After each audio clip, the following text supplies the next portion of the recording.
যেভাবে লেখা আছে আমি সেভাবে শুরু করছি। প্রিয় রাসেল ভাইয়া, আসসালামু আলাইকুম, আশা করি ভালো আছেন। ওয়ালাইকুম সালাম। তারপরে তিনি লিখছেন, আমি শুভ, ঠিকানাটি না বললেই খুশি হব। তারপরে তিনি তার ঠিকানা শেয়ার করেছেন। এরপরে তিনি লিখছেন, আমি ভূত.com এর একজন নিয়মিত শ্রোতা। আমিও আমার বোন স্নিগ্ধা, কাজিন মুন্না সব এপিসোড শুনি, এমনকি দাদু নানিদের কাছেও সময় পেলেই ভূতের ঘটনা শুনতে বসে পড়তাম। 2014 সাল থেকে আমি ভূত FM শুনে আসছি। ভূত.com এ আমার পাঠানো এইটি প্রথম ঘটনা। চেষ্টা করছি ভুল ত্রুটি না করে সঠিকভাবে লেখার জন্য। ভয়েস রেকর্ড করে পাঠানোর মতন ইচ্ছে বা সাহস কোনোটাই আমার হয়নি।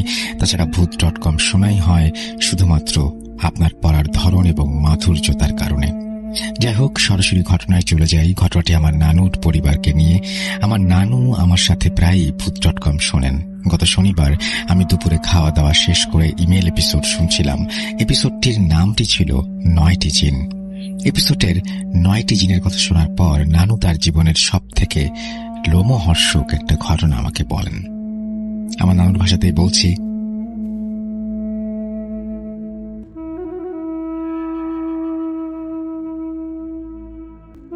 সাল 1968, সময় বর্ষাকাল, চারিদিকে থই থই পানি। আমার বয়স তখন 8 বছর এবং ছোট ভাইয়ের বয়স মাত্র 2 বছর। রাত আনুমানিক 1টা বা 2টা হবে। সবাই গভীর ঘুমে মগ্ন। হঠাৎ মায়ের খুব বাইরে যাবার দরকার পড়ে, তাই ডেকে উঠান আমাকে। তখনকার সময়ে ল্যাম্প, হ্যারিকেন এগুলোই ছিল, তাই মা আমার হাতে একটি হ্যারিকেন দিয়ে দরজা থেকে সামান্য একটু সামনে দাঁড় করিয়ে রাখে। কম বেশি সবাই জেনে থাকবেন যে গ্রাম অঞ্চলের টয়লেট বাসা থেকে কিছুটা দূরে হয়, আর টয়লেটের সাথে ছিল বড় একটা খাল। মা টয়লেটে যাওয়ার সাথে সাথেই খুব হয়রান এবং ভীতস্ত চেহারা নিয়ে দৌড়ে এসে হুমড়ি খেয়ে পড়েন আমার উপরে। সাথে সাথে আমি জোর করে একটা চিৎকার দিই। চিৎকার শুনে আমার দাদু বাবাকে ডেকে নিয়ে আসে এবং আমার মাকে ঘরে নিয়ে যায় এবং তাড়াহুড়া করে দরজা বন্ধ করে দেয়। কোনো কিছু জিজ্ঞাসা করার আগেই দাদু হ্যারিকেনের আলোটা কমিয়ে দেন। খুব তাড়াহুড়া করে মাকে নিয়ে বিছানায় যেতে চাইলেও মায়ের দাঁড়ানোর কোনো ক্ষমতা ছিল না। ওই বয়সে আমার মাথায় এরকম চিন্তা আসেওনি। ঘুমিয়ে গিয়েছিলাম, ভেবেছিলাম হয়তো মায়ের কোমরে ব্যথা, কিন্তু সমস্যাটা হয়েছে পরবর্তী দিন সকালবেলা। মায়ের যেরকম পেট ব্যথা তেমনি বমি আর পেটের সমস্যা দেখে মনে হচ্ছিল মায়ের শরীরের একটা জায়গায় মাংস টেনে অন্য জায়গায় জমাট বাঁধে। তার আর্তনাদে বাড়ির সবাই এসে হাতে পায়ে তেল দিতে থাকে। তখন ডাক্তার কাছাকাছি না থাকাতে কোনো একভাবে আমার চাচা একজন ডাক্তার নিয়ে আসে, কিন্তু ডাক্তার এসে বলে মা নাকি আর বাঁচবে না। আশ্চর্য বিষয় হলেও এটি সত্য যে ভোর 5টা থেকে সকাল 11টার মধ্যে মাত্র 4 থেকে 5 ঘন্টার ব্যবধানে মা সম্পূর্ণভাবে বিছানায় পড়ে যান। তার খাওয়া দাওয়া, নড়াচড়া, এমনকি মুখের কথাটা পর্যন্ত বন্ধ হয়ে যায় এবং দিনটি শুক্রবার হওয়াতে 12টায় আজানের ঠিক শেষ মুহূর্তে আমার মা এই দুনিয়ায় শেষ নিঃশ্বাস ত্যাগ করেন। ছোট ভাইটির বয়স 2 বছর হওয়াতে তেমন কিছু না বুঝলেও আর কখনো মা বলে ডাকতে না পারার কষ্টটা ছোট থেকেই তাকে পোহাতে হবে বেশ বুঝতে পারছিলাম। এরপর নামাজ শেষে জানাজা হয় এবং তারপরে হুজুর আমাদের সাথে দেখা করেন এবং আমার ছোট ভাইকে মাথায় হাত বুলিয়ে দেন। শেষে আমার বাবাকে সহ আমাদের 4টা তাবিজ দিয়ে যান এবং আমাদের ঘর বন্ধ করে দিয়ে যান। কিন্তু আমার মায়ের শেষ নিঃশ্বাসের বিনিময়ে থামেনি এই মৃত্যু। মা নাকি তার মুখ থেকে জবান বন্ধ হবার ঠিক আগ মুহূর্তে শুধু একটি কথাই বারবার বলে যায়, আর সেটি হলো 7 জন জিন, ওরা 7 জন, ওরা সবাইকে নিয়ে যাবে। আর বাবার থেকে হুজুর এই কথাটি শুনেই আমাদের তাবিজ দিয়েছিলেন। এরপরে বাবা এবং আমরা কেউ ঘর থেকে রাতে বের হতাম না। কিন্তু ঠিক পরের দিনই আমার এক শহীদ নামে চাচাতো ভাই আমার মায়ের মতন করে মারা যায়। এতে পুরো বাড়ির সবাই, আশেপাশের সবাই ভীতস্ত হয়ে পড়ে।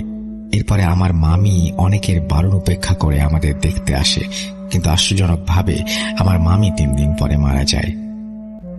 এরপরে এক চাচাতো ভাইয়ের বউ, তার 3টি ছোট বাচ্চা, যার মধ্যে একজন আমার থেকে 1 বছরের ছোট ছিল। এরপরে নূরজাহান নামে এক চাচাতো বোন ঠিক একইভাবে মারা যায়। এরপরে ঘটে গা শিউরে ওঠার মতো ঘটনা। চাচাতো বোন মারা যাওয়ার পরে আসর নামাজ বাদ তার জানাজা দেয়া হয়, কিন্তু আমাদের সেই হুজুর জানাজা দেবার পরেই তিনিও তার পরের দিনই মারা গেলেন। এরপরে 6 দিনে 4 জন মারা যায়। কে কখন মৃত্যুর দেখা পাবে প্রতিটা মুহূর্ত কাটতে লাগলো আতঙ্কে। এরপর মাগরিবের আগেই সবাই যে যার ঘরে চলে যেত। এরপরে এটির একটা বিহিত করার জন্য সবাই মিলে একজন হুজুর খুঁজছিল, কিন্তু এমন কিছু শোনার পরে কেউই আসতে রাজি হচ্ছিল না। এরপরে অনেক খুঁজে বড় একজন আলেম বাড়িতে নিয়ে আসা হয়, কিন্তু সে বাড়িতে প্রবেশ করার সাথে সাথেই বলে দিলেন এই কাজ তার পক্ষে করা অসম্ভব, এবং সে 3 দিন পরে আরো 3 জন নিয়ে আসবেন এর বিহিত করার জন্য বললেন। আর এই 3 দিন কেউ মাছ মাংস এমনকি বাগার দেওয়ার মতো কোনো তরকারিও রান্না করতে পারবে না এই বাড়িতে। আর ঠিক যতদিন এমন থাকবে ততদিন শুধু করলা, লাউ, দুধ খেতে হবে। এটি টানা 27 দিন করতে হয়েছে। 3 দিন পরে যে হুজুর 3 জন ফকির নিয়ে আসেন, এর মধ্যে ফকির যে ছিলেন তার নাম ছিল হাশেম ফকির। তিনি বাড়িতে ঢুকেই আমাদের বললেন যে অনেক দেরি করে ফেলেছেন, যাই হোক তবে এর বিহিত করেই ছাড়বো ইনশাল্লাহ। এরপরে শুরু হয় তার কার্যক্রম। সন্ধ্যার পরেই বাড়ির উঠোনের মাঝখানে বড় গর্ত করে আগুন জ্বালিয়ে দিতেন এবং 2 থেকে 3 কেজি শুকনো মরিচ পোড়াতেন। কিন্তু আশ্চর্যের বিষয় হলো এতে মরিচ পোড়ানোর কোনো গন্ধই হতো না। আর একই কাজের সময় বাড়ির কেউ ঘর থেকে বের হতে পারত না এবং সব মহিলাদের মাথায় কাপড় দেওয়া ছিল বাধ্যতামূলক। এরকম চলতে থাকে 7 দিন। এর মাঝে 3য় দিনের সময় বড় ফকির তার একজন সঙ্গীর ওপরে সেই 7 জন জিনের সর্দারকে হাজির করেন। অনেক তর্ক বিতর্ক জেরা করা হয়। তারপর কথাটা ছিল এরকম, তোরা কারা, কোথা থেকে এসেছিস, কতজন এসেছিস, এর জান নিচ্ছিস? আমরা পূর্ব নদী থেকে এসেছি, আমরা 7 জন, আমাদের চালান করা হয়েছে, 21টা জান না নিয়ে যাব না। অনেক হয়েছে, এবার অন্যদিকে যা, আমি থাকতে আর কোনো জান যাবে না। এরপর তার সঙ্গী অবচেতন হয়ে যায় এবং তার পরের দিন প্রতি রাতে একইভাবে আগুন ধরিয়ে 1 থেকে 2 কেজি করে শুকনো মরিচ পোড়ানো হতো। কিন্তু ফকিরদের মরিচ পুরানো আর সারা বাড়ি মহড়া দেয়া শেষ মুহূর্তে মনে হতো কেউ সারা বাড়ি দিয়ে শুকনো গাছপালা টেনে হিঁচড়ে নিয়ে যাচ্ছে। গরুর দল বেঁধে বাড়ির মধ্যে দৌড়ানো, ঘরের পেছনে বাঁশ গাছ দুমড়ে মুচড়ে ভেঙে ফেলেছে। 6 দিন 2 রাতের সময় আমাদের ঘরের পেছনে মুরগি ঘরের পাশে হাশেম ফকির ও তার স্ত্রী এবং সেই আলেম দৌড়ে আসলেন। আর কেউ একজনের সাথে খুব তর্কে জড়িয়ে পড়লেন। যেটা ছিল এমন, তুই একটা জানও নিতে পারবি না, তোর এখনই যেতে হবে। তখন জিন বলছে যে এই ঘরের একটাকে প্রথমে নিয়েছি, আর একটাকে নিয়ে যাই, আর একটু আগুন নিয়ে এসেছিলাম, তাই তখন দেখা পাইনি। দাঁড়া, জানের বদলে তাহলে জান দিচ্ছি। এই বলেই তিনি হাতে থাকা কলা গাছের ডাঁট দিয়ে মাটির ওপরে 7টি বাড়ি দিলেন, আর তারপর পায়ের গোড়ালি দিয়ে মাটির ওপরে সজোরে 3টি আঘাত করলেন। অতঃপর মুরগি ঘরের ভেতরে মুরগিগুলো প্রচন্ড দাবাদাপি শুরু করলো। এরপরে পুরো বাড়ি নিস্তেজ হয়ে যায়। পরের দিন সকালে দাদু মুরগির ঘর খুলে দেখেন 47টি মুরগি মরে পড়ে আছে। এরপরে ফকির ও আলেম আসেন আর ইনশাল্লাহ আমরা বিপদ মুক্ত হই। অতঃপর দাদু বললেন তিনি নাকি আমাকে ঘরে আনার সময় দেখেন যে অনেক লম্বা 7 জন খালাকে পানির ওপর দিয়ে পশ্চিম পাশ দিয়ে বাড়ির দিকে নিয়ে আসছে, যার কারণে দাদু তাড়াহুড়া করে দরজা বন্ধ করে নাতির কাছে আগুন ছিল তাই নাগালে পান এবং সেটা নিয়ে আসেন। কিন্তু ওকেই যেতে হয়েছিল। জানের বদলে জান, আপনার কাছে আমার নাতি বেশি নাকি মুরগি বেশি? Welcome back. আপনাদের সবাইকে স্বাগত জানাচ্ছি আমি রাসেল। আশা করছি আপনারা সবাই ভালো আছেন আর ভালোর দলে আছেন।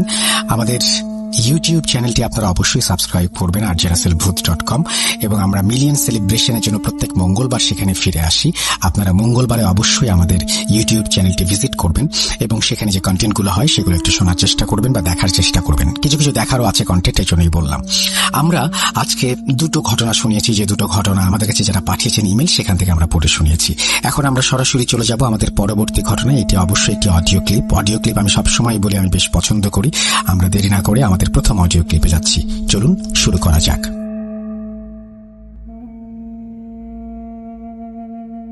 আসসালামু আলাইকুম রাসেল ভাই, আমি ডক্টর শাহিন। আমি একটি বেসরকারি হসপিটালে কর্মরত আছি। আমি আমার হসপিটালের নাম বলছি না। তো যাই হোক, আমি আমার এমবিবিএস মানে আমার ডাক্তারি পড়ালেখা করেছিলাম চায়নাতে, চায়নার হেবে মেডিকেল ইউনিভার্সিটি থেকে। সো ওই চায়না থাকা অবস্থায় আমি যখন এখানে ইন্টার্নি করি তখন আমার সাথে একটা ঘটনা ঘটে। আজকে আমি ওই ঘটনাটা আপনার মাধ্যমে শ্রোতাদের সাথে শেয়ার করতে চাচ্ছি। সো 2014 জুন মাসের দিকে আমরা এরকম আমাদের একাডেমিক ইয়ার শেষ হওয়ার পরে আমরা এরকম আমাদের ইন্টার্নি শুরু হয়। তো আমার ব্যাচে এরকম বাঙালি স্টুডেন্ট ছিল অ্যারাউন্ড 30 জনের মতো। তো যেহেতু মানে বিদেশে পড়ালেখা করলে এবং একই দেশের হলে কিন্তু ওদের ভিতর বন্ডিং অনেক ভালো থাকে। তো আমাদের মোটামুটি সবার সাথেই খুব ভালো সম্পর্ক ছিল আমার ফ্রেন্ডদের সাথে। আর কিছু আফ্রিকান ছিল, কিছু ইন্ডিয়ান ছিল, সবকিছু মিলে এরকম আর কি ছিল। তো আমাদের যখন এরকম ইন্টার্নি শুরু হয়, তো শুরু হওয়ার পরে আমাদের বিভিন্ন ডিপার্টমেন্টে ভাগ করে দেয়। আমাদের ইন্টারন্যাশনাল স্টুডেন্ট যারা ছিলাম সবাইকে এরকম আলাদা আলাদা ডিপার্টমেন্টে ভাগ করে দেয়। তো এটা আপনার মনে হয় নভেম্বর ডিসেম্বরের দিকের ঘটনা হবে। এক্সাক্ট টাইম ফ্রেমটা আমার মনে নাই। ওই টাইমে ইন্টার্নি চলা অবস্থায় ওই টাইমটাতে আমার একটা ফ্রেন্ড ছিল পারভেজ, ওর প্লেসমেন্ট ছিল হচ্ছে আপনার আইসিইউতে। আর আমি তখন কার্ডিওলজি ডিপার্টমেন্টে। তো যাই হোক, তো ওই টাইমে আমি আমার মানে আমরা খুবই মানে যেহেতু একই হসপিটালে সবাই আমরা ওই চাইনিজদের সাথে আমাদের মিক্স করে এরকম ইন্টারনেটে ভাগ করে দিচ্ছে। দেখা যেত যে 1-2 বাঙালি একসাথে আর বাকি সবাই চাইনিজ। তো আমি দেখা যেত যে আমার বাকি ফ্রেন্ডদের সাথে যখন এরকম সময় সুযোগ পেতাম দেখা করতে যেতাম অন্য ডিপার্টমেন্ট। তো আমার ওই ফ্রেন্ড পারভেজ, ওর তখন হচ্ছে আপনার এরকম আইসিইউতে প্লেসমেন্ট আর আমার কার্ডিওলজিতে। তো একদিন এরকম আমি ইভিনিং ডিউটিতে ওর সাথে এরকম দেখা করার জন্য ওদের মানে আইসিইউ ডিপার্টমেন্টে যাই। তো আইসিইউ ডিপার্টমেন্টে আপনারা জানেন যে ওখানে খুবই এইভাবে গাউন পরে, ক্যাপ, মাস্ক এগুলি সবকিছু পরে ওইভাবে প্রিকশন মেনটেন করে তারপর প্রবেশ করতে হয়। কিন্তু আমরা যেহেতু ইন্টারন্যাশনাল স্টুডেন্ট ছিলাম এবং মানে চাইনিজরা খুবই ফ্রেন্ডলি ছিল। ওদের কনসালটেন্ট থেকে শুরু করে ডক্টর, ইন্টার্ন যারাই ছিল, নার্স, সবাই কিন্তু আমাদের খুব মানে আদর করতে বলতে পারতেন। মানে ওরা আমাদের খুবই করতো, ওয়েলকাম। আমরা যেখানে যেতাম মানে আমাদের কখনো ওরকম বাধা টাধা দিত না। কিন্তু আইসিইউতে ওর কনসালটেন্টকে এরকম ইভিনিং এ যে কনসালটেন্ট ছিল তাকে এরকম বলে যে আমার একটা ফ্রেন্ড আসছে, ও এরকম একটু আইসিইউটা ঘুরে দেখবে। এরকম যাই, আমি ওরকম আইসিইউতে যাওয়ার পর এরকম মাস্ক, গ্লাভস সবকিছু পরে যখন ওর আইসিইউতে ঢোকার পরে ওদের আইসিইউতে মনে হয় ওই সময় 15-20টা পেশেন্ট ছিল, আমার এক্সাক্ট নাম্বার মনে নেই।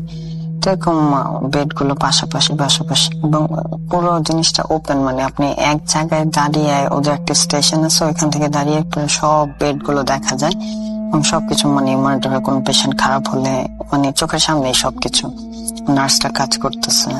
মানে বড় একটা স্পেস, একটা রুম ওরকম কিছু না, একটু গ্যাপ মেনটেন করে এরকম করা। খুব কনজেস্টেড বাংলাদেশের মতো এরকম না, মানে যথেষ্ট স্পেস আছে, সো ইনফেকশন যে ছড়ায় যাবে ওরকমও না।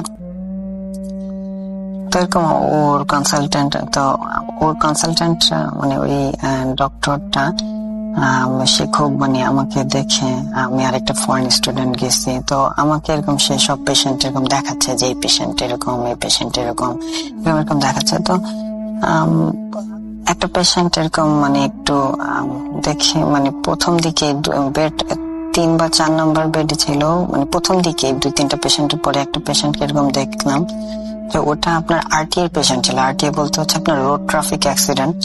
তো ওই রোড ট্রাফিক অ্যাক্সিডেন্টের পেশেন্ট ছিল।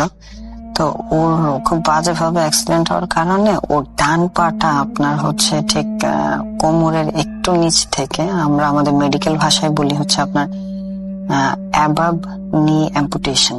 ওর ওটা মানে একদম অ্যাম্পুটেটেড করা ছিল, মানে খুবই মানে ওই অ্যাম্পুটেশন এরিয়াটা একদম ওপেন, মানে একদম আপনার সবকিছু মাংস টাংস সব বের হয়েছে, হাড্ডি, ইনফ্যাক্ট হাড্ডি দেখা যাচ্ছে ওইখান দিয়ে। তো ওইটা আবার মানে ডেইলি ড্রেসিং করে আপনার অ্যাম্পুটেশন করলে সাথে সাথে হচ্ছে আপনার মানে ক্লোজ করে না, ওই ঘাটা খোলা রাখতে হয় অনেকদিন। ওটা আপনার ড্রেসিং করে যখন গ্রানুলেশন টিস্যু আসে, পরবর্তীতে আপনার ওইখানে অন্য জায়গা থেকে স্কিন এনে ওইখানে গ্রাফট করে দেয়।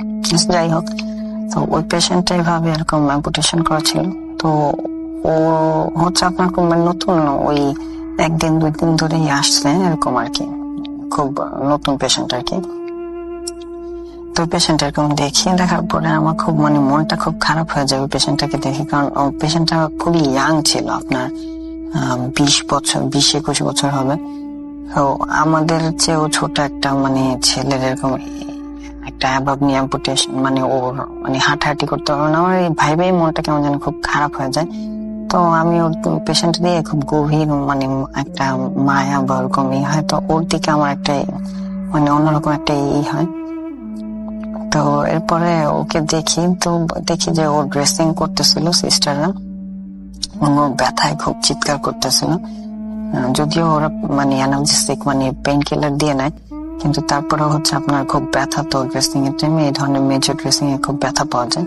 তো এরকম ব্যথায় খুব চিৎকার করলাম, তো আমি দেখে এরকম খুব খারাপ লাগে। তো ওই পেশেন্টটা সম্পর্কে এরকম ওই কনসালটেন্ট এরকম বলে যে ওরকম খুব বাজে একটা রোড ট্রাফিক অ্যাক্সিডেন্ট হয়েছে, আমরা অ্যাবাব নি অ্যাম্পুটেশন করছি। এরকম এটা করে এরপরে আরো বাকি যেরকম পেশেন্ট ছিল 15-16টা, এরকম সব পেশেন্ট একটা করে উনি আমাকে এরকম দেখাইলো, আমাকে আর পারভেস্ট ছিল এর সাথে, তা আমাদেরকে দেখানোর পরে তো ওই পেশেন্টটা দেখার পর থেকে আমার মনটা একটু খারাপ হয়ে গেলো। দেখি আসলাম, আচ্ছা এরকম একটা দেখলাম, মানে মনটাই কেমন যেন খারাপ হয়ে গেল। তো যাই হোক ওই দিন এরকম আমি এরকম দেখে আমি আমার ডিপার্টমেন্টে ব্যাক করি। তো এরপরে 2-3 দিন আমার পারভেজের সাথে মানে হোস্টেলে বা ডরমেটরিতে তো ওর সাথে দেখা হয়, মানে হসপিটালে যে ওর সাথে আর আমার ওরকম দেখা হয় নাই। ও ওর মতো ডিউটি করতেছে, আমি আমার মতো ডিউটি করতেছি।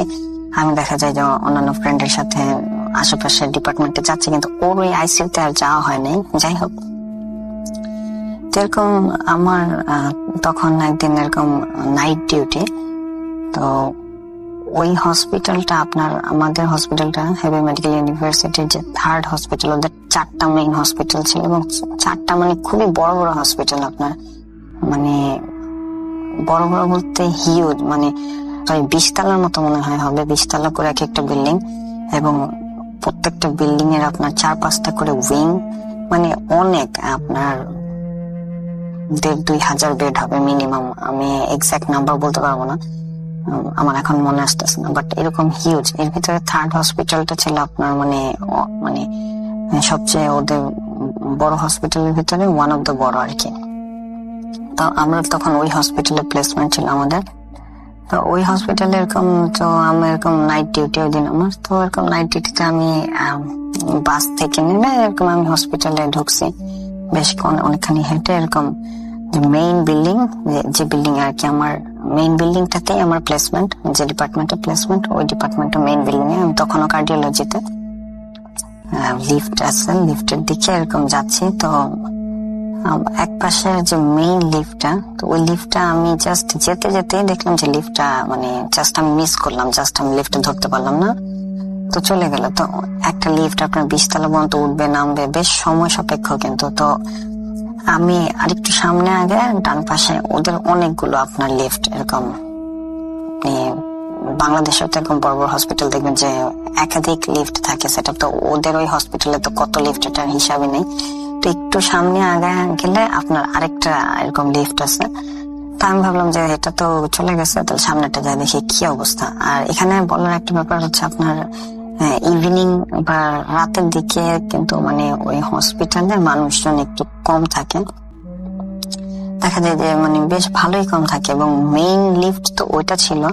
আপনার পরের আশপাশের লিফট গুলাতে একটু ফাঁকা হওয়ারই কথা, তো ফাঁকা মানে অনেক ফাঁকা হওয়ারই কথা। তো আমি তখন ওই পরে সামনের লিফটার দিকে এরকম আগায় মানে আগায় গেছি ওইখানে আর কি।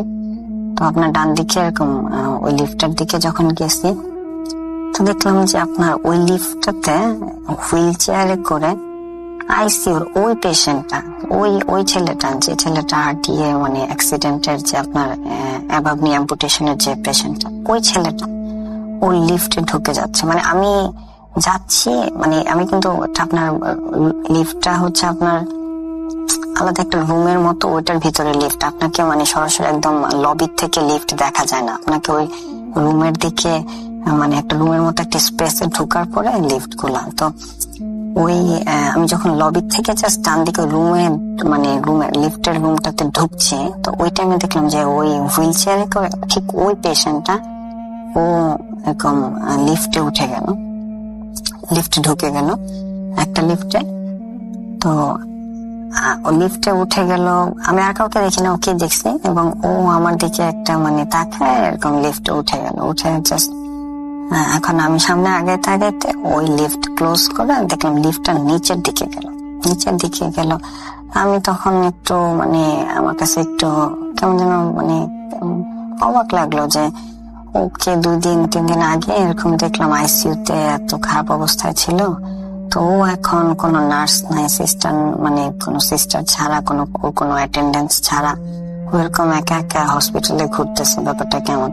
যাই হোক, তো আমি ভাবলাম যে হয়তো বা কোনো মানে টেস্ট করতে বা কোনো প্রসিডিউর করতে, অনেক সময় অনেক টেস্ট করতে হয়, তো মানে বিভিন্ন ডিপার্টমেন্টে হয়তো যেতে হয়, তো এরকম কিছু হয়তো হবে, ওর সাথে আরো কেউ ছিল আমি দেখি নাই, এরকম কিছু আমি ভাবতেছি। তো দেখলাম যে ও লিফটটা বেসমেন্ট 2 গেল, এবং লিফটটা বেসমেন্ট 2 থেকে ফেরত আসলো, এবং পুরো লিফটটা মানে যখন আসলো ফেরত লিফটে, দেখলাম আমি লিফটটা যখন ওপেন হলো আমার সামনে পুরো লিফট ফাঁকা, লিফটে কেউ নাই। তখন আমি একটু মানে কেমন যেন আমার মনের ভেতর খটকা লাগলো, আমি লিটারালি একটু ভয় পেলাম, কারণ হচ্ছে আপনার ওই লিফটে উঠার আর আমার সাহস হলো না। তা আমি আবার ওইখান থেকে ব্যাক করে আমি আবার মনে করেন যে আপনার মেইন যে লিফট গুলো আছে আমি ওইখানে চলে আসলাম, কারণ আমি আসলে সাহস করতে পারি না ওই একা ওই লিফটটাতে উঠে। আমি আমার ডিপার্টমেন্ট মনে হয় 17 তলায় ছিল, যে এত উপরে যাবো, এত টাইম আমি ওই লিফটের ভিতরে একা থাকবো, এরকম একটা ইনসিডেন্ট হওয়ার পরে। কারণ ওই ছেলেটা লিফটে উঠলো, তাহলে গেল কোথায়? মানে ও বেসমেন্ট 2 কিন্তু মানে রাসেল ভাই বেসমেন্ট 2 হচ্ছে মর্গ, আপনার মর্গ আছে ওইখানে, এছাড়া তো মানে গ্রাউন্ড ফ্লোরের নিচে মানে যাওয়ার মতো কোনো প্লেস নাই।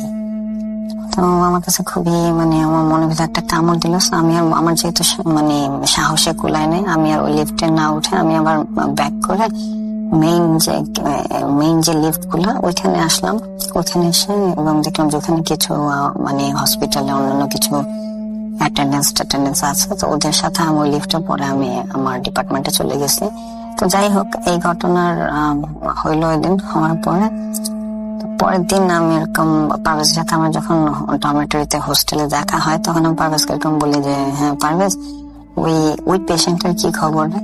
তো ও বলে কোন পেশেন্টটা? তা আমি বলে যে ওই যে একটা বাচ্চা ছেলে তোর আইসিইউতে গেলাম পরে তোর স্যার দেখালো না, যে রোড ট্রাফিক অ্যাক্সিডেন্টের পেশেন্ট ছিল, অ্যাভাবনি অ্যাম্পুটেশন করা। তো বলে আরে বলিস না, ওই পেশেন্টটা তো এরকম গতকালকে এক্সপায়ার করছে, গতকাল দুপুরে এরকম পেশেন্ট এক্সপায়ার করছে, এমনি তো এই ছিল, কিন্তু কালকে হঠাৎ করে খুব খারাপ হয়ে গেছে, পুরো পেশেন্টটা এক্সপায়ার করছে। আমি না এটা শুনে পুরা হয়ে গেলাম যে মানে ও কি বলতেছে। তাহলে আমি ওইখানে মানে দেখলাম, তাহলে এটা কি মানে আসলে কি ওর মানে এই ছিল আপনারটা বা এরকম কিছু, যেরকম আমি শুনি যেরকম হয়। আর মানে শুনে খুবই খারাপ লাগলো। আর তখন মানে জিনিসটা আমি তো খুবই ভয় পেয়ে গেলাম। ভয়তো আমি তখন আর কি ভয় পাওয়ার কিছু নেই, ভয়তো হসপিটালে যাওয়ার পর পাইছিলাম। তো আমি আর কি তখন এরকম পারভেজকে ব্যাপারটা বলি যে এরকম যে কি বলবো, বিশ্বাস করবে কিনা, কালকে এরকম আমি যখন নাইট ডিউটিতে গেছি আমার সাথে তো এই ঘটনাটা হয়েছে, আমি দেখছি। আমি তো এই জন্যই ওর কথা জিজ্ঞেস করলাম। পরে ও খুব কতক্ষণ করেছিল, থাকার পরে আর কি এই ছিল আর কি রাসেল ভাই জানাতে আমার ইন্টার্ন লাইফের একটা ঘটনা। তো ভালো লাগলে ঘটনাটা শেয়ার করবেন। আপনার vote.com আমি মাঝে মাঝে সময় পেলে শুনি, ভালো লাগে। তো আমার সাথে আরো কিছু ঘটনা ওরকম ঘটেছে বাংলাদেশে এবং হসপিটাল গুলোতেও আমি কিছু এরকম 2-1টা ঘটনা খুব এক্সপিরিয়েন্স করেছি। সময় পেলে আমি পরবর্তীতে আবার অডিও রেকর্ডিং করে আপনাদের উদ্দেশ্যে পাঠাবো। আসসালামু আলাইকুম রাসেল ভাই, ভালো থাকবেন। Welcome back. আপনাদের সবাইকে স্বাগত জানাচ্ছি আমি রাসেল। আশা করছি আপনারা সবাই ভালো আছেন আর ভালোর দলে আছেন। আমিও ভালো আছি, ভালোর দলে আছি। আমরা কথা না বাড়িয়ে চলে যাব আমাদের দ্বিতীয় অডিও ক্লিপে। আশা করছি এই অডিও ক্লিপটিও ভালো লাগবে। হ্যালোউইন স্পেশাল এপিসোড শুনছেন আপনারা। 248তম এপিসোড চলছে। আমি রাসেল আছি সাথে, এবং আমাদেরকে ঘটনা পাঠাতে হলে ইমেল করুন rasel.booth.com@gmail.com এই অ্যাড্রেসে। চলে যাচ্ছি ঘটনায়। আসসালামু আলাইকুম রাসেল ভাই, প্রিয় শ্রোতা বন্ধুরা, কেমন আছেন সবাই? আশা করি সবাই ভালো আছেন। আর রাসেল ভাই সবসময় ভালোর দলে, সেই জন্য রাসেল ভাইকে আলাদা করে জিজ্ঞাসা করলাম না। আমি আমার নামটা শেয়ার করতে চাই না, আর আমি নওগাঁ জেলার কোন একটা জায়গা থেকে বলতেছি। গ্রামের নামটাও শেয়ার করতে পারলাম না, দুঃখিত। গত 2 বছর ধরে চিন্তা করতেছি যে ভূত.com-এ আমার কাছে অনেকগুলো স্টোরি আছে, একটা একটা করে শেয়ার করবো, বাট কখনো সময় করে উঠতে পারি নাই। আজকে হঠাৎ এখন বাজে রাত 3:30, ঘুম আসতেছে না, তো ভাবলাম যে একটা ঘটনা শেয়ার করাই যায়। তো রেকর্ডিং করতে বসে পড়লাম। আর লেখালেখি করার ধৈর্য আমার নাই, অনেক লিখতে হবে। আর স্টুডিওতে এসে ঘটনা শেয়ার করা আমার পক্ষে সম্ভব না। নওগাঁ জেলা ঢাকা থেকে অনেক দূরে, এটা পসিবল না। তো বেশি কথা না বলি, ঘটনায় চলে যাই। ঘটনাটা মূলত আমার ছোট ভাই, ব্রাদার, ফ্রেন্ড সার্কেল নিয়ে। আমরা তো গ্রামের মানুষ, গ্রামে সচরাচর তালের সময় ভাদ্র মাসে ছেলেপেলেরা রাত জেগে বসে থাকে তাল কুড়ানোর জন্য। তালের পিঠা, অনেক কিছু হয় গ্রামে। রাসেল ভাই হয়তো জেনে থাকবেন। তো একদিন সবাই মিলে পরিকল্পনা করলাম যে সবাই রাত জাগবো, একটা পিকনিক করে সবাই মিলে তাল কুড়াবো।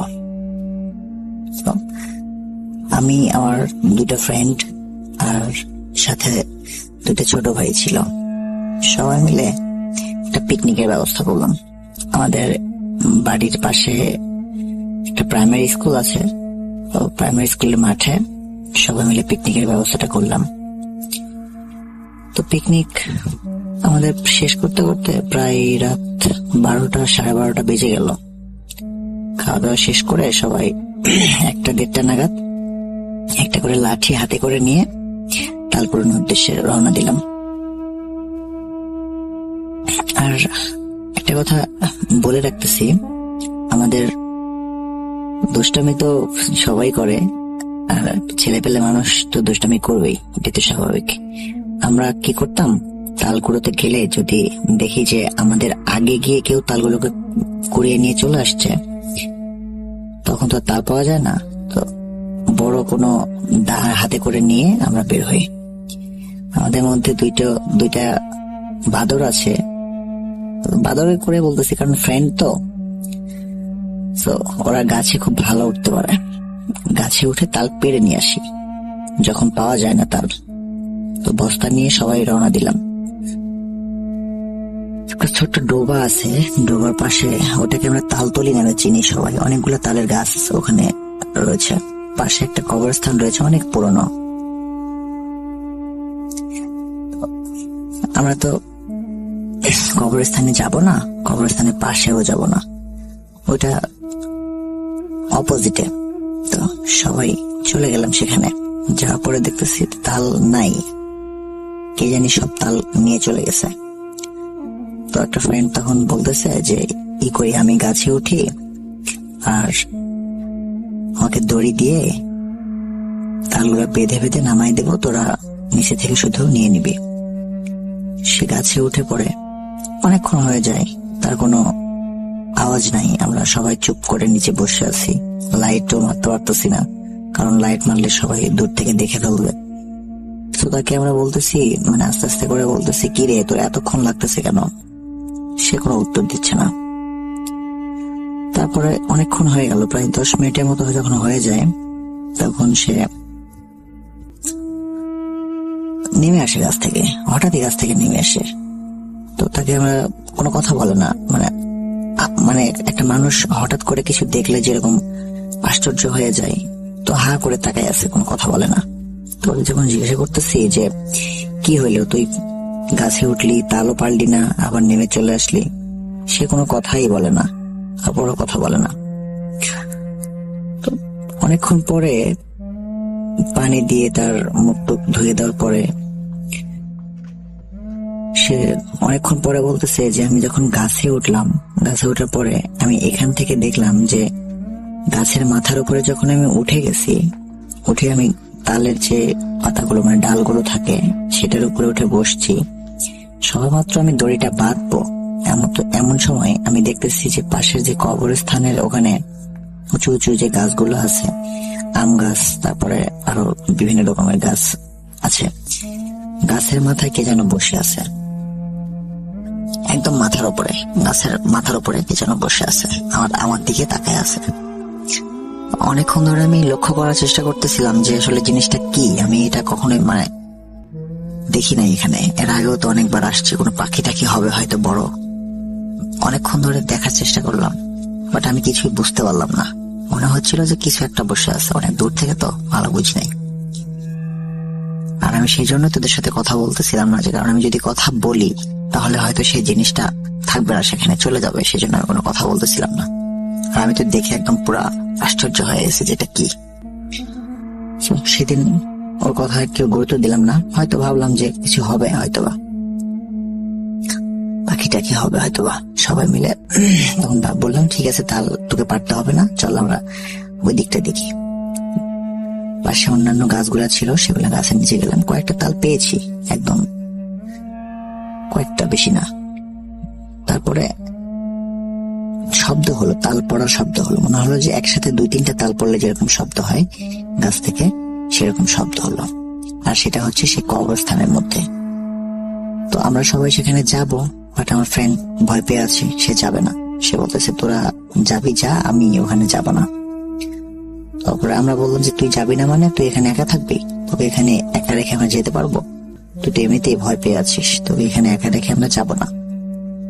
তাকে জোর করে নিয়ে গেলাম, একরকম জোর করেই নিয়ে গেলাম তাকে।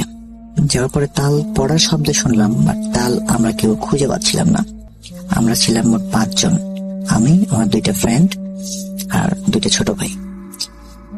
তো 5 জনে মিলে তাল খুঁজতেছি, বাট কবরস্থানটা পুরোটাই খুঁজে ফেললাম, কোনো তাল আমরা পেলাম না। আর উপরে যে লাইট মারবে এরকম কারো সাহস নাই। সবাই ওই যে কথাটা শোনার পরে একটু ভয় পেয়ে আছে। এরকম করতে করতে একটা ছোট ভাই হঠাৎ করে চিৎকার করে উঠলো।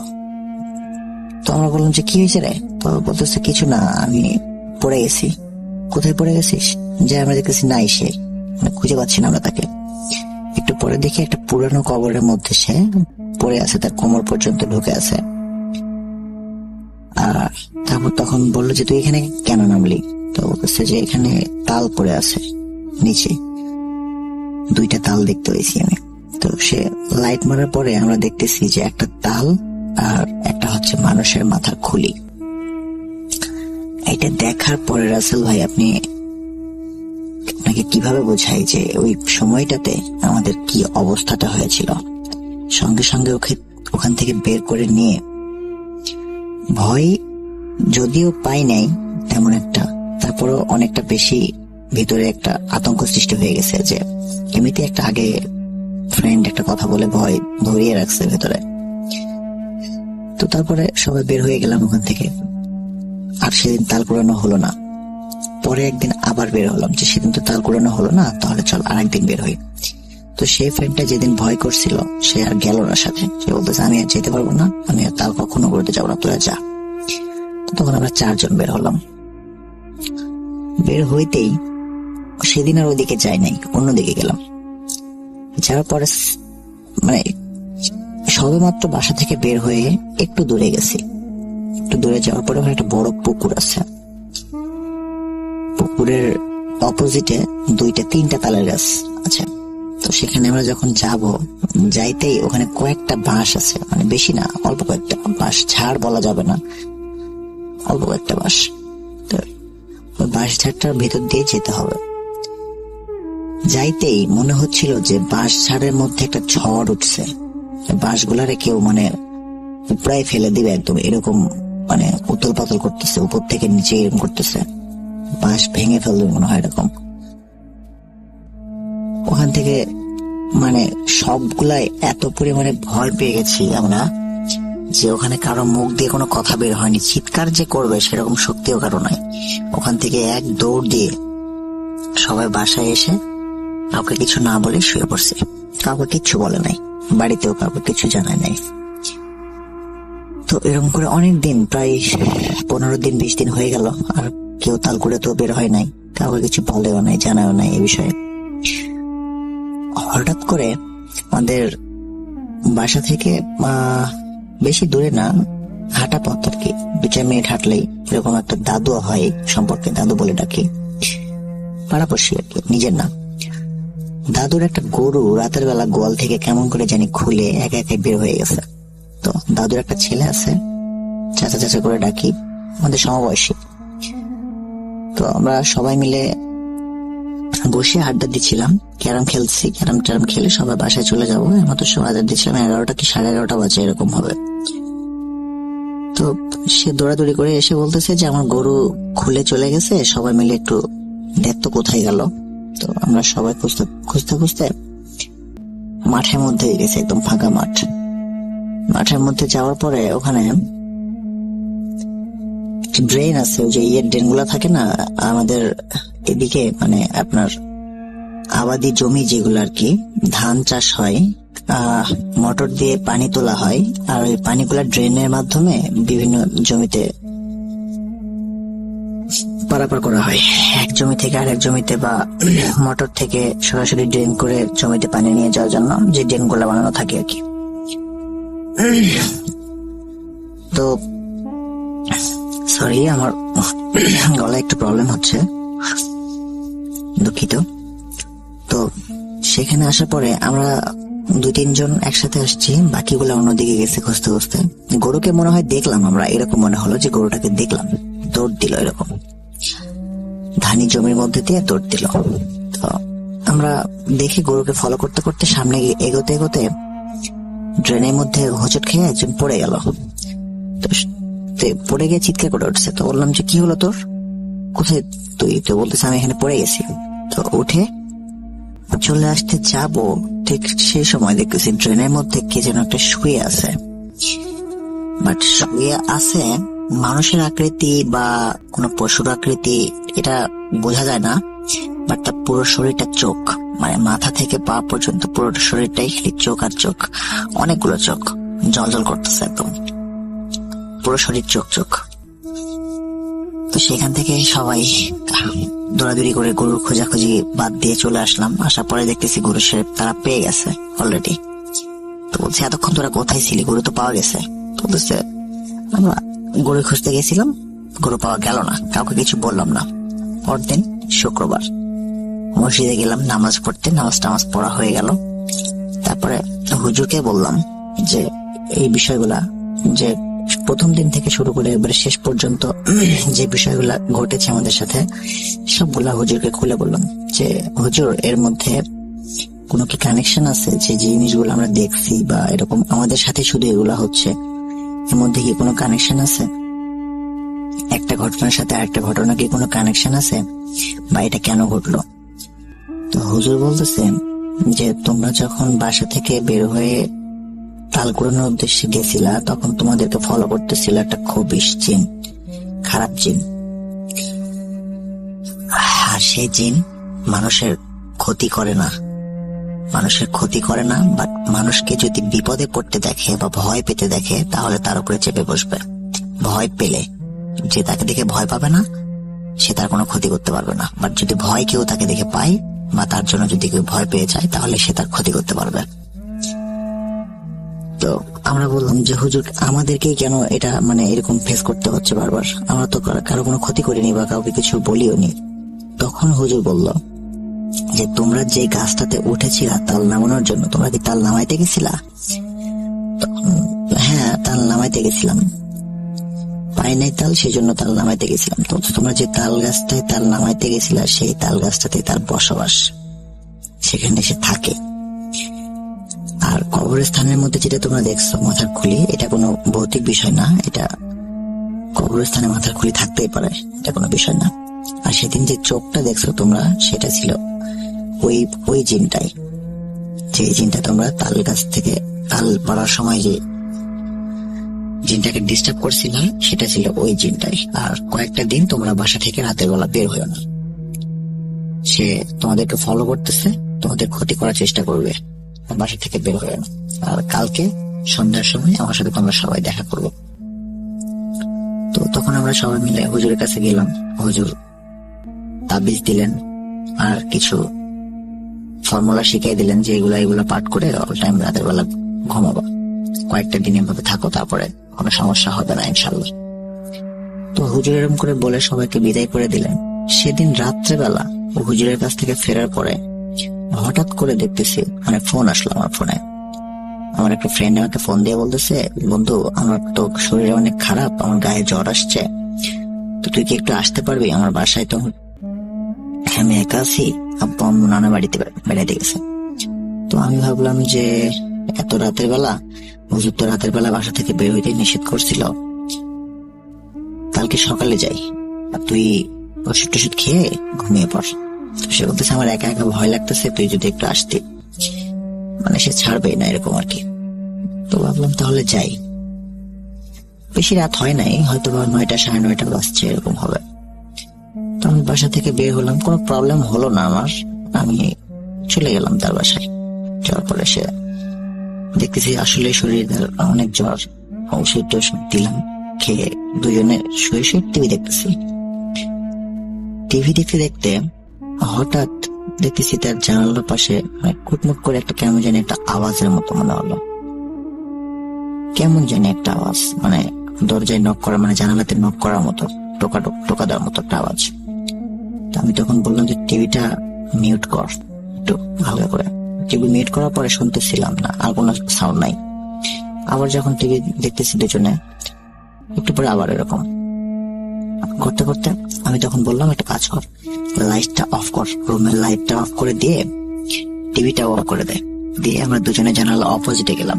অপোজিটে যাওয়ার পরে ওকে বললাম যে জানালাটা হালকা করে একটু খুলে দিয়ে রাখ, আমি দেখবো যে বিষয়টা কি। আর আমার আসল ভাইটা কথা কি, মানে আমি একটু ছোটবেলা থেকেই মানে জ্ঞান বুদ্ধি হওয়ার পর থেকে আমার ভয়টা একটু কম। আর আমি এই বিষয়গুলো নিয়ে তেমন একটা ভাবতাম না, বিশ্বাসও করতাম না। আমার সাথে এত কিছু হওয়ার পরেও একটু ভয় ভয় লাগছিল, তারপরেও একটু সাহস করে বললাম যে আমি দেখতে চাই আসলে জিনিসটা কি। আর হুজুর তো আমাদেরকে তাবিজ দিছে, আমাদের তো সমস্যা হবে না।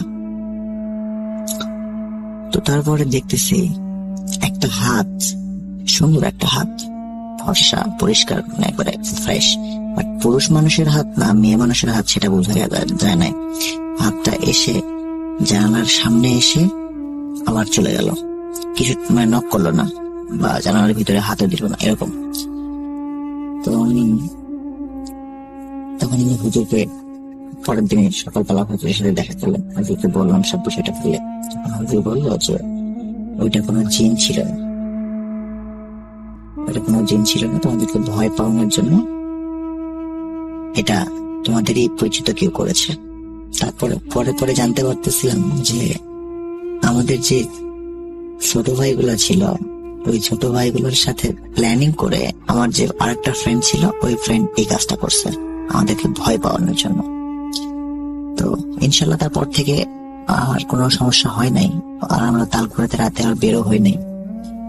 আর আমার এই বিষয়গুলো নিয়ে তেমন কোনো ভয়ও লাগে না এখনো, কখনো মুখোমুখি হই নাই সরাসরি, এরকম আংশিক একটু ভয় পাইছি, বাট কখনো সরাসরি সামনাসামনি মুখোমুখি হই নাই। তো রাসেল ভাই এই ছিল ঘটনা। আর আমার কাছে আমার নিজের বোনের, আমার বড় বোনের একটা খুবই রোমহর্ষক একটা ঘটনা আছে। আমার বোনকে জিনে নিয়ে গেছিল, মানে নিয়ে যেতে চাইছিল আর কি, পারে নাই। তো ঘটনাটা এটা যদি সিলেক্ট করেন তাহলে ওটা নেক্সট টাইম সেন্ড করব। সবাই ভালো থাকবেন, আসসালামু আলাইকুম। Welcome back. আপনাদের সবাইকে স্বাগত জানাচ্ছি আমি রাসেল। আশা করছি আপনারা সবাই ভালো আছেন এবং ভালোর দলে আছেন। তো এই ছিল আমাদের আজকের আয়োজন, হ্যালোইন স্পেশাল এপিসোড শুনলেন আপনারা। জানি না কতটুকু আনন্দ দিতে পেরেছি, যদি এতটুকু আনন্দ দিতে পারি তাহলে নিজেকে ধন্য মনে করব। আমাদের কোন কোন জায়গায় সংশোধন করা প্রয়োজন, কোন কোন জায়গায় আমরা আরো বেশি ভ্যালু অ্যাড করতে পারি, সেই সমস্ত ব্যাপারে আপনাদের সুচিন্তিত মতামত আমাদেরকে অবশ্যই জানাবেন। আমাদের ফেসবুক পেজ রয়েছে, আপনারা ইনবক্স করতে পারেন। আমাদের ইমেল অ্যাড্রেস রয়েছে, সেখানে আমাদেরকে জানাতে পারেন। আমাদের ইউটিউব চ্যানেল রয়েছে, সেখানেও আপনারা আমাদেরকে কমেন্ট করতে পারেন। আমরা চলে যাচ্ছি, আজকের মতো বিদায় নিচ্ছি, ফিরে আসবো। আজকের এই এপিসোডটি কেমন হয়েছে অবশ্যই কমেন্টে জানাবেন। সবাই ভালো থাকবেন, সুস্থ থাকবেন। আল্লাহ হাফেজ।